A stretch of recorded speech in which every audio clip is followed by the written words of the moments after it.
رخ پر زخم کا ایک نشان بڑا واضح تھا جو چہرے کو چیرتا ہوا اس کی گردن تک جا رہا تھا۔ مجھے یہ تمام صورتحال بیان کرتے ہوئے تو کچھ وقت لگا ہے، لیکن در حقیقت یہ سب کچھ ایک لمحے میں ہوا۔ جیسے ہی میری یہ سکتے کی کیفیت ختم ہوئی، میں فوراً مڑتا کہ براہ راست دہشت ناک منظر دیکھ سکوں، لیکن میرے پیچھے تو محض ایک دیوار تھی اور ایک قد آمد کپڑوں کی الماری اس سے لگی کھڑی تھی۔ کوئی دروازہ نہ تھا، نہ قتل کا کوئی منظر۔ میں دوبارہ آئینے کی طرف مڑا، لیکن اب تو وہ اسی کپڑوں کی الماری کو منعکس کر رہا تھا۔ او خدایا! میں نے اپنا سر پکڑ لیا، پھر اسی کیفیت میں بڑا اور الماری دھکیلتے ہوئے رابرٹ کے کمرے میں داخل ہوا۔ مجھے الماری سے زور آزمائی کرتے دیکھ کر اس کے چہرے پر حیرت کے آثار نمودار ہوئے، لیکن اس کے کچھ کہنے سے قبل ہی میں نے سوال داغ دیا، کیا اس الماری کے پیچھے کوئی دروازہ ہے؟ ہاں، وہ اس کمرے سے ملحوق دوسرے سونے کے کمرے میں کھلتا ہے، مگر اس کمرے میں آج کل کون قیام پذیر ہے؟ میں نے بےتابی سے پوچھا۔ یہ کمرہ آج کل میجر لنگ اور ان کی بیگم کے استعمال میں ہے۔ کیا میجر لنگ کی بیوی کا رنگ انتہائی سفید اور بال سنہرے ہیں؟ میں بے حد پرجوش ہو گیا۔ نہیں، ان کے بال بالکل سیاہ ہیں اور رنگ بھی قدِ مدھم ہے، رابرٹ نے انتہائی اکتاہٹ کے عالم میں جواب دیا، اور میں نے مایوسی کے ساتھ اپنی یہ تفتیش بند کر دی۔ رابرٹ نے سرسری انداز میں اس کا مقصد پوچھا تو میں بات کو گول مول کر گیا۔ دراصل اب میں خود بے یقینی کا شکار ہو گیا تھا کہ یہ منظر کہیں محض میرے تخیل کی پیداوار تو نہیں۔ شاید میں اس واقعے کو اپنا وہم سمجھ کر فراموش کر ڈالتا، لیکن جب تعارف کے دوران رابرٹ نے میرے شانوں پر ہاتھ رکھ کر کہا کہ تم چین سے ملنے کے مشتاق تھے، یہ ہے میری بہن چین، اسے دیکھتے ہی میں مبہوت ہو گیا۔ بالکل وہی لڑکی جسے کچھ دیر پہلے میں نے آئینے میں ہلاک ہوتے ہوئے دیکھا تھا۔ سنہرے بال، رنگ دودیا، گویا سنگ مرمر سے تراشا ہوا انتہائی پرکشش بدن۔ اور پھر رابرٹ دوسری طرف مڑا، اور یہ ہے مسٹر چارلز پائن، چین کے منگیتر۔ جو ہی میری نظر مسٹر چارلز پر پڑی، میرا کلیجہ گویا اچھل کر حلق میں آ گیا اور مساموں سے پسینہ پھوٹ پڑا۔ لمبا قد، سنوالائی ہوئی رنگت اور بائیں گال پر زخم کا ایک طویل اور بڑا واضح نشان جو گردن تک آ گیا تھا۔ یہ سب کچھ کیا تھا؟ وہی لڑکی، ہو بہو وہی لڑکی، اور بائیں گال پر زخم کے نشان والا آدمی جو ہی بے رحمی سے لڑکی کا گلا گھونٹ رہا تھا، اور اب یہ دونوں ایک ماہ کے اندر اندر رشتہ ازدواجی میں منسلک ہونے والے ہیں۔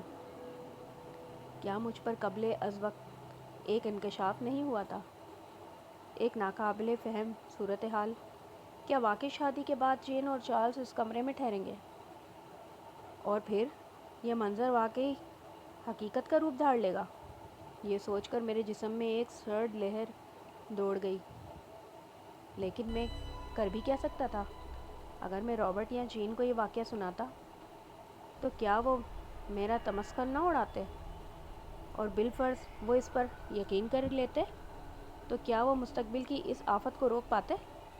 اور اگر میں یہ بات کسی اور کو بتا دوں اور پھر واقعی چارلز یہ وحشیانہ اقدام کر گزرے تو کیا میرا ضمیر ساری زندگی مجھے ملامت نہیں کرتا؟ غرض میں جتنے دن وہاں رہا، پرسکون زندگی کے لطف سے بے نیاز رہا، اسی ادھیڑ بن میں الجھا رہا، اور آخر واپسی سے ایک قبل روز میں نے یہ سب کچھ انتہائی سنجیدگی سے حرف بہ حرف چین کو سنا ڈالا۔ چین نے انتہائی تحمل سے یہ سب سنا۔ اس کے چہرے پر تمسخر کے آثار نمودار ہوئے۔ نہ اس نے میری کہانی پر ایمان لانے کا اقرار کیا، لیکن اس کی آنکھوں میں ایک نہایت غیر معمولی تاثر تھا جو میں سمجھنے سے قاصر رہا۔ چلتے چلتے جب میں کسی دوہ گو کے مانند پر دہراتا رہا کہ میں ہرگز جھوٹ نہیں بول رہا اور میں نے واقعی یہ منظر دیکھا تھا۔ تو چین نے بہت سنجیدگی سے کہا کہ اس سے مجھ پر اعتبار ہے۔ اگر میں یہ سب کچھ بیان کر رہا ہوں تو میں نے یہ سب کچھ یقیناً دیکھا ہوگا۔ فورٹ ٹاؤن سے واپسی کے بعد میں اسی شش و پیچ میں تھا کہ میرا یہ اقدام اچھا تھا یا برا۔ یہ اطلاع ملی کہ چین نے چارلز سے منگنی توڑ دی ہے۔ اس سے کچھ ہی دن بعد دوسری جنگ عظیم چھڑ گئی اور پھر سوائے جنگ کے اور کوئی چیز گفتگو کا موضوع ہی نہ رہا۔ کئی بار محاذ سے رخصت کے دوران میری مٹ بھیڑ چین سے ہوئی، لیکن ہر بار میں نے اس موضوع پر گفتگو کرنے سے اعتراض کیا۔ مگر حقیقت یہ تھی کہ میں پہلی نظر میں اس کی محبت میں گرفتار ہو گیا تھا اور ہنوز اس کے سحر سے نکل نہیں پا رہا تھا۔ لیکن محبت کا اظہار کرنے میں وہ واقعی میری راہ میں رکاوٹ رہا۔ یقیناً میرے وہ واقعات سننے کی بنا پر چین نے چارلز سے منگنی توڑ دی ہوگی۔ اب اگر میں اس کے سامنے شادی کی تجویز پیش کروں گا تو کہیں وہ اس واقعے اور منظر کو ایک چال اور من گھڑت افسانہ نہ سمجھے۔ یہ احساس اس قدر شدید تھا کہ میں نے ہر بار اس سے یہ بات کرنے سے گریز کیا۔ پھر ایک دن محاذ پر یہ جاسوس اطلاع ملی کہ رابرٹ دشمن کے حملے کے دوران مارا گیا۔ میرا فرض تھا کہ میں اپنے بچپن کے دوست کی آخری رسومات میں شرکت کروں۔ میں تعزیت کے لیے جین کے پاس بھی گیا۔ وہ بھائی کے غم میں چپ چاپ بیٹھی آنسو بہا رہی تھی۔ میں دیر تک اسے دلاسا دیتا رہا۔ اس دن افسردگی کے عالم میں وہ مجھے اتنی پرکشش لگی کہ کئی بار دل چاہا اپنا مدھم سا ہاتھ اس کے کندھوں پر رکھ دوں، مگر ہر بار وہی خدشہ آڑے آیا۔ میں اس دعا کے ساتھ محاذ پر لوٹ آیا کہ خدا اگر مجھے چین کا کرب نہ دے تو موت دے دے، کہ مجھے اس بے قراری سے تو نجات ملے۔ چین کے بغیر یہ تمام دنیا زمرے کے لیے بے مقصد اور افسردہ چیز تھی۔ لیکن شاید دشمن کی کسی گولی پر میرا نام نہ تھا، بلکہ کئی بار تو میں حیرت انگیز طور پر موت کے منہ سے بال بال بچا۔ کبھی بار خندق صرف 10 گز دور پھٹی تو کئی گولیاں چند انچ کے فاصلے سے گزر گئیں، حتیٰ کہ ایک بار تو ایک گولی میری دائیں کان اور گال کو چھوتی ہوئی میری جیب میں رکھے سگریٹ کیس سے ٹکرائی اور دوسری طرف نکل گئی۔ جنگ ایسی چھڑی کہ رکنے کا نام ہی نہیں لیتی تھی۔ ان دنوں ایسا لگتا تھا کہ شاید تمام زندگی اس جنگ عظیم کی نظر ہو جائے گی۔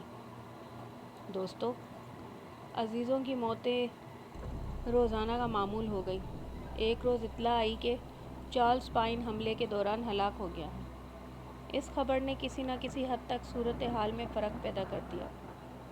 خدا خدا کر کے جنگ بند ہوئی اور کچھ عرصے قبل جب میں چھٹی پر گھر آیا تو چین سے ملا اور تمام خدشات بالائے طاق رکھ کر وہ تمام باتیں کہہ ڈالیں جو ایک عرصے سے میرے دل میں سلگ تو رہی تھیں مگر زبان تک پہنچنے سے محروم تھی۔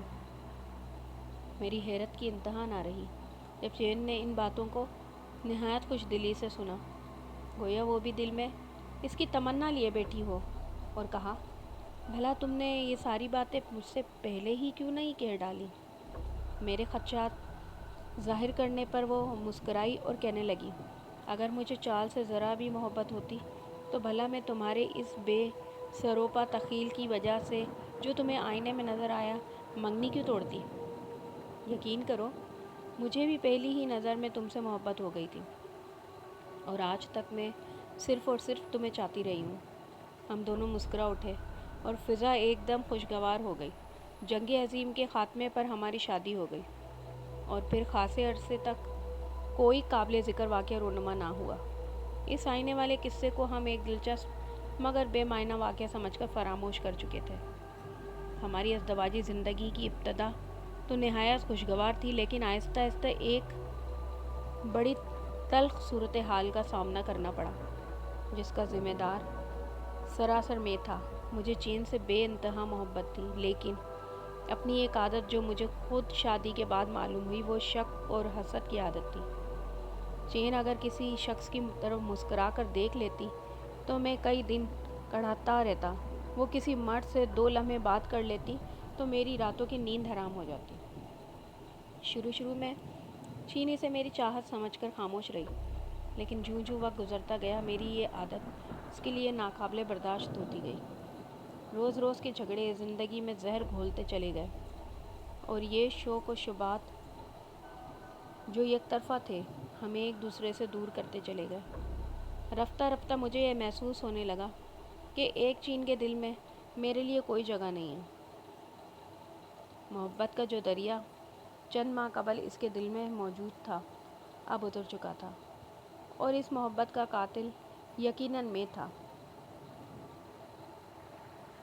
پھر ڈیرک ٹامس ہماری زندگی میں آیا۔ اس شخص میں وہ سب کچھ تھا جو مجھ میں نہیں تھا۔ خوشنما، نہایت ذہین، خوش گفتار۔ اس سے ملتے ہی یکایک میرے ذہن میں خیال آیا کہ چین کے لیے یہ شخص مجھ سے بہت بہتر ہے۔ چین نے ہر طرح سے اس کے خلاف احتجاج کیا، لیکن میرے ذہن میں یہ خیال پختہ ہونا چلا گیا۔ میرے دل میں حسد کا جو لاوا کھولتا چلا جا رہا تھا۔ ایک دن اس کی تپش چین کے برداشت سے باہر ہو گئی، اور اس نے مجھ سے اپنے ناکردہ گناہ کے عذاب سے علیحدگی کا فیصلہ کر لیا۔ میں جب ایک رات گھر لوٹا تو اس کا کمرہ خالی تھا۔ اس خاص روایتی انداز میں وہاں ایک الوداعی پیغام موجود تھا، جس میں اس نے لکھا تھا کہ وہ مجھے چھوڑ کر جا رہی ہے، صرف اس لیے کہ وہ یہ سب کچھ نہیں سہ سکتی۔ وہ پہلے اپنے آبائی قصبے فورٹ ٹاؤن پہنچے گی، اور پھر اس شخص کے پاس چلی جائے گی جسے وہ سب سے زیادہ چاہتی ہے، اور اس شخص کو بھی اس کی ضرورت ہے، اور یہ کہ مجھے اس کا یہ فیصلہ آخری فیصلہ سمجھنا چاہیے۔ شاید میرا جذبہ حسد ڈیرک ٹامس کے بارے میں اس قدر شدید نہ تھا۔ اس سے پہلے کہ چین ڈیرک سے مل سکے، مجھے کچھ کرنا تھا۔ میں اپنی کار میں جس قدر جلد فورٹ ٹاؤن پہنچ سکتا تھا، شام کا دھندلگا چھا رہا تھا۔ میں انتہائی غصے کے عالم میں حویلی میں داخل ہوا۔ سونے کا کمرہ روشن تھا، اور وہاں چین کھانے کا لباس تبدیل کر کے بال سنوار رہی تھی۔ مجھے دیکھ کر اس کے چہرے پر حیرانی اور کسی قدر خوف کے آثار پیدا ہوئے، اور وہ گھبرا کر اٹھ کھڑی ہوئی۔ میرے سوا کوئی بھی تمہارے قریب نہیں آ سکتا، کوئی بھی نہیں۔ میں نے اپنے کھردرے ہاتھ چین کے گلے پر جما دیے۔ میری آنکھوں میں خون اتر آیا۔ میں اس کا گلا گھونٹنے لگا، اور پھر یکایک میری نگاہ آئینے پر پڑی۔ میں چین کا گلا دبا رہا تھا۔ اس کا چہرہ دہشت زدہ، اور میری دائیں گال پر گولی کا نشان واضح طور پر نظر آ رہا تھا۔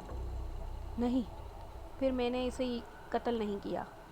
میں تو یہ منظر دوبارہ دیکھ کر گویا مفلوج ہو گیا، اور بے حس و حرکت فرش پر گر پڑا۔ اور پھر چین نے مجھے سہارا دیا۔ ہاں، چین نے خود مجھے سہارا دے کر اٹھایا اور مجھے دلاسا دیا۔ بے اختیار رو پڑا میں، اور شاید ان آنسوؤں کے ساتھ ہی حسد اور شک کا وہ سیلاب بھی اتر گیا جو ہماری خوشحالی کے جزیرے کو غرقان کرتا چلا جا رہا تھا۔ چین نے وضاحت کی کہ وہ شخص جس کا پیغام میں ذکر تھا اور جسے وہ سب سے زیادہ چاہتی تھی، چین کے دوسرے بھائی ایلن کے سوا اور کوئی نہیں تھا۔ خوشگواری ہماری زندگی میں لوٹ آئی۔ آج میں اور چین ایک نہایت پرسکون ازدواجی زندگی گزار رہے ہیں۔ کبھی کبھی میں تنہائی میں بیٹھا سوچتا ہوں کہ زخم کا وہ نشان جو میرے دائیں گال پر تھا، مجھے آئینے میں بائیں گال پر نظر آیا۔ یقیناً چارلس پائن کے معاملے میں مجھ سے ایک نہایت سادہ سی غلطی ہوئی، کیونکہ زخم کا نشان اس کے بائیں گال پر تھا۔